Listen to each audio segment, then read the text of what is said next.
You see the headline. You know how this goes. Let's get into it. An MSNBC analyst who suggested Charlie Kirk's hateful words were responsible for his shocking assassination has been fired by the network.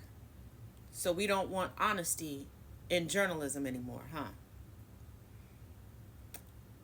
Can we normalize not lying about who somebody was, how they lived, and the legacy that they left behind just because they died?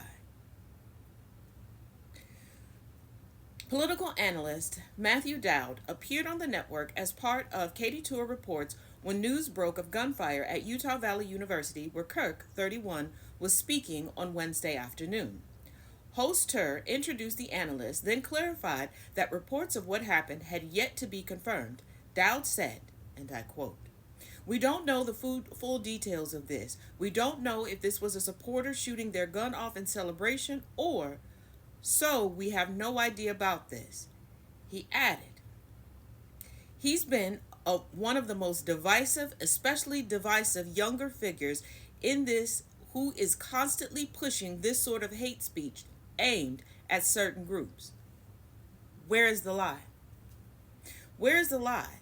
Let us not forget that Charlie Kirk said he wanted to raise money for the release of the person who attacked then Speaker of the House Nancy Pelosi's husband, Paul.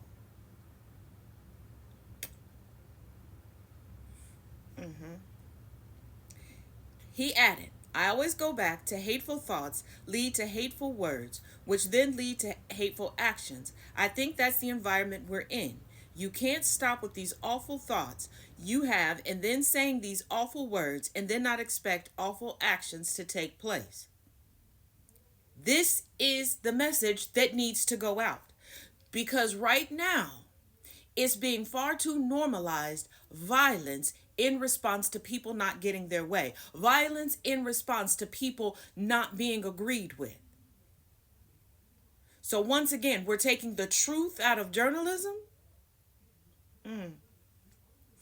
Tour awkwardly stopped out to say they had confirmation Kirk had been shot and cut to their investigative correspondent, Mark Santia. But minutes later, she returned to Dowd to discuss the rise of political shootings in the U.S.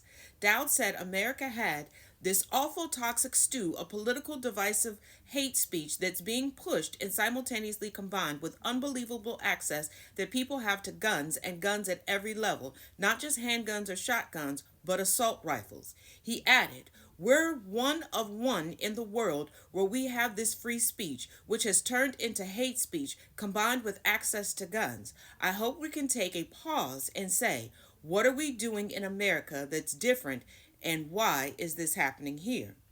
As the news of Kirk's death broke, social media was flooded with criticism of Dowd's hateful words lead to hateful actions comments. Why? Why?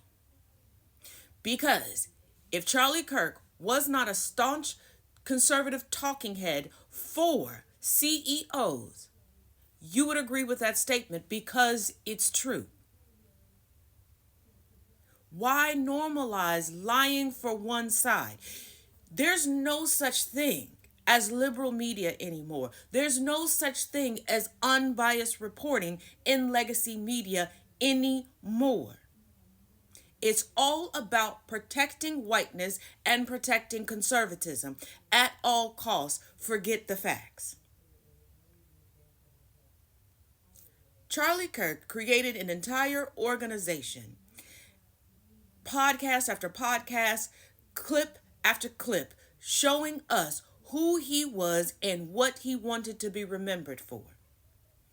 He stated that a few casualties due to gun violence were necessary in order for us to be able to protect the rest of our God given rights. He spewed hate and violence. He made it so normal sounding. But we're going to punish the person who's asking what we should do about it. That we have a problem with hate speech and violence. You don't want a solution. You just want a book of martyrs that are on your side.